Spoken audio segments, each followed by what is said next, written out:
Shalom saudara yang dikasihi Tuhan Yesus Kristus. Selamat malam, selamat berjumpa dalam renungan pada malam hari ini. Doa dan harapan saya saudara semua ada dalam keadaan yang baik, sehat, penuh sukacita dan berkat-berkat Tuhan. Sebelum kita mendengarkan renungan firman Tuhan, mari sama-sama kita berdoa. Bapa kami yang sungguh sangat baik, Bapa dalam nama Tuhan Yesus Kristus, kami bersyukur untuk pertolongan Tuhan di sepanjang hari ini. Dari pagi, siang, sore hingga malam ini, Tuhan sudah memberkati dan melindungi kami. Pada saat ini kami mau mendengarkan sabda kebenaran firman-Mu.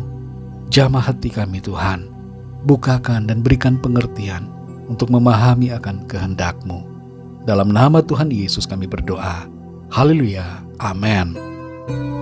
Saudara dikasihi Tuhan, pembacaan Alkitab kita pada saat ini terdapat dalam kitab Nabi Yeremia pasal 32 dan 33. Saudara dapat membacanya secara pribadi setelah mendengarkan renungan ini. Saya akan membaca Yeremia 32 ayat 26 dan 27. Tertulis demikian. Firman Tuhan datang kepada Yeremia, bunyinya, "Sesungguhnya akulah Tuhan, Allah segala makhluk. Adakah sesuatu apapun yang mustahil untukku?" Saudara yang dikasihi Tuhan, segala sesuatu dapat dilakukan oleh Tuhan. Apa yang kelihatannya tidak mungkin bagi kita, itu tidak mustahil bagi Tuhan. Tuhan Maha Kuasa dan sanggup melakukan apa saja. Dia yang menciptakan dari yang tidak ada menjadi ada.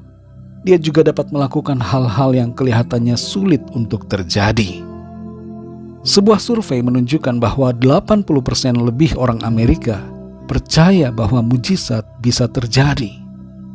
Kepercayaan pada Tuhan yang sanggup melakukan sesuatu yang mustahil merupakan unsur penting untuk kita mengalami mujizatnya. Tapi kepada siapa kita percaya juga adalah penting, saudara. Seorang perempuan Kanaan yang mengalami pendarahan 12 tahun mengalami mujizat karena ia percaya bahwa Tuhan Yesus mampu untuk menyembuhkannya. Dalam Yeremia 32 ayat 26 dan 27 ini tertulis, firman Tuhan datang kepada Yeremia, bunyinya, "Sesungguhnya akulah Tuhan, Allah segala makhluk. Adakah sesuatu apapun yang mustahil untukku?" Konteks ayat ini adalah pada waktu itu Yeremia menubuatkan bahwa bangsa Israel akan diangkut sebagai tawanan ke Babel. Dan setelah 70 tahun, mereka akan kembali lagi ke tanah perjanjian. Hal ini dianggap sebagai sesuatu yang mustahil bagi orang-orang yang mendengarkan nubuatan Yeremia. Mereka ragu bahwa mereka akan kembali lagi ke Yerusalem dan ke wilayah-wilayah di tanah yang dijanjikan Tuhan. Itu sebabnya Yeremia membeli sebidang tanah sebagai tanda bahwa apa yang dinubuatkannya akan terjadi.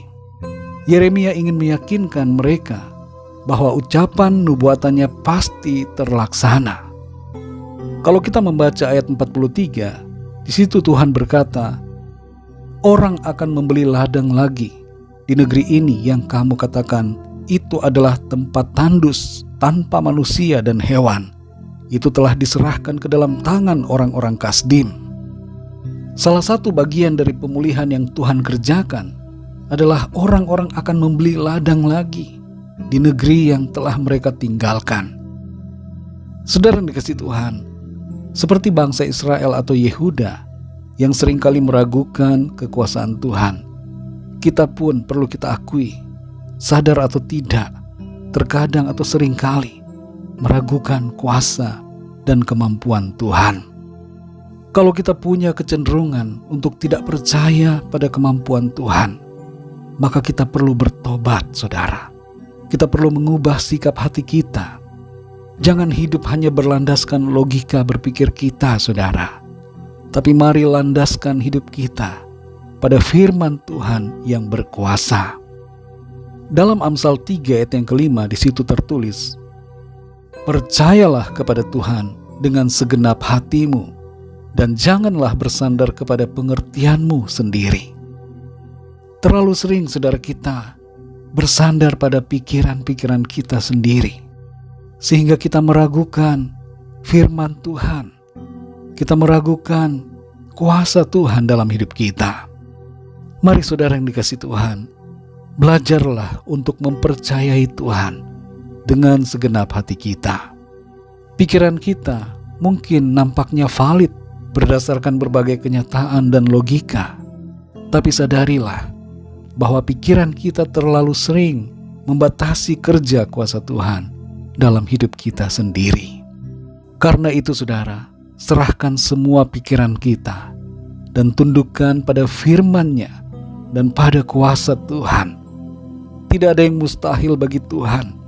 Tuhan sanggup memulihkan, Tuhan sanggup menolong, Tuhan sanggup mengerjakan perkara-perkara yang ajaib dalam hidup kita. Mari kita berdoa saudara.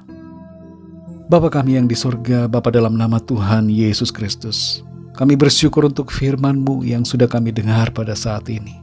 Kembali mengingatkan kami bahwa Tuhan sanggup melakukan segala perkara.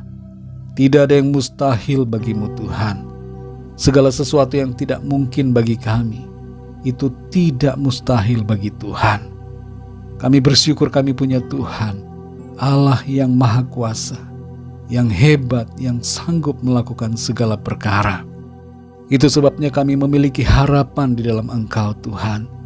Harapan bahwa Tuhan sanggup menolong kami, Tuhan sanggup memulihkan, Tuhan sanggup melepaskan, Tuhan sanggup untuk menyembuhkan.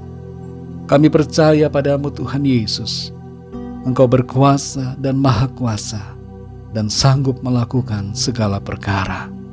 Ajar kami Tuhan untuk belajar percaya kepadamu dan hidup berlandaskan iman, bukan pada pengertian kami sendiri. Terima kasih untuk firman-Mu Tuhan. Berkati dan lindungi kami di sepanjang malam ini. Lingkupi kami dengan kuasa dan kasih-Mu. Berkati bangsa dan negara kami, Indonesia. Berkati semua bangsa dan negara di dunia ini. Berkati setiap keluarga kami masing-masing secara pribadi.